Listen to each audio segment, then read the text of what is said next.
Amincin Allah ya tabbata gare ku masu sauraro, kamar yadda muka saba ka muku sharhi kan fitattu da ma tarihin rayuwarsu. Cikin wannan sako za ku ji Honorable Shaban Sharaɗa ya bayyana sharaɗin da zai sa ya sauna a jam'iyyar APC. Idan wannan ne farkon ka ko farkon ke shiga wannan channel, dan na subscribe sannan kuma dan na kararwa domin samun shirye-shiryen mu da zaran mun daura. Ba zai yi wani mutum ya zauna a Abuja ya ce shi zai faɗa wa 'yan municipal yadda za su yi ba. Ina so a san wannan. Cewa Honorable Shaban Sharaɗa yayin da yake jawabi lokacin da dan majalisar tarayya Alhassan Ado Doguwa ya kai masa ziyara. Shaban Sharaɗa ya bayyana hakan ne a daren ranar Lahadi lokacin da ya karbi bakuncin dan majalisar tarayya mai wakiltar Doguwa da Tudun Wada Honorable Alhassan Ado Doguwa a gidansa da ke Sharaɗa a jihar Kano, inda ya ce lokaci yayi da zai bayyana masayarsa ta yin takara ko rashin yin takara. A jawabin, Shaban Sharaɗa ya yaba wa Alhassan Ado Doguwa bisa yadda yake gudanar da ayyukansa a majalisar tarayya, sannan ya ba da hujjojin da yake girmama dan majalisar. Ga kaɗan daga cikin bayaninsa.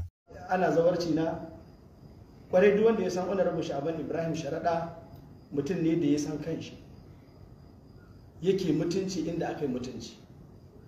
Jam'iyyar APC ta mana mutunci, ta karrama mu a baya, mun yi amfani da ita. Allah ya kai mu inda ya kai mu tun daga zamanin tsohon shugaban ƙasa marigayi, Allah ya masa rahama, Muhammadu Buhari. Kowa ya san soyayyarsa da ƙaunarsa da mu, ko ba za mu fasa masa addu'a ba, har zuwa sanda muka shiga majalisa gwagwarmaya duka. Idan an yi afallahu amma sana, idan an yi wani abu kamar mutum ne ya shekara 1000 yana kafirci, sai ya zo ya musulunta, sai ya mutu gobe, Allah ya yafe masa.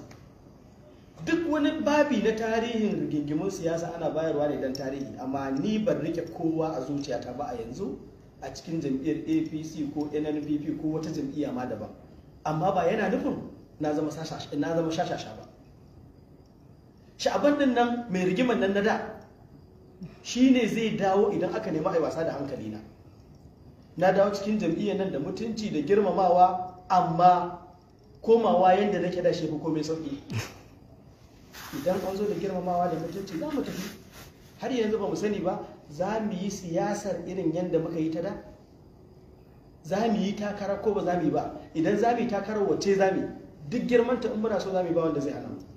To masu sauraro, kar ku manta ku danna subscribe sannan kuma da na kararwa domin samun shirye-shiryen mu da zaran mun daura.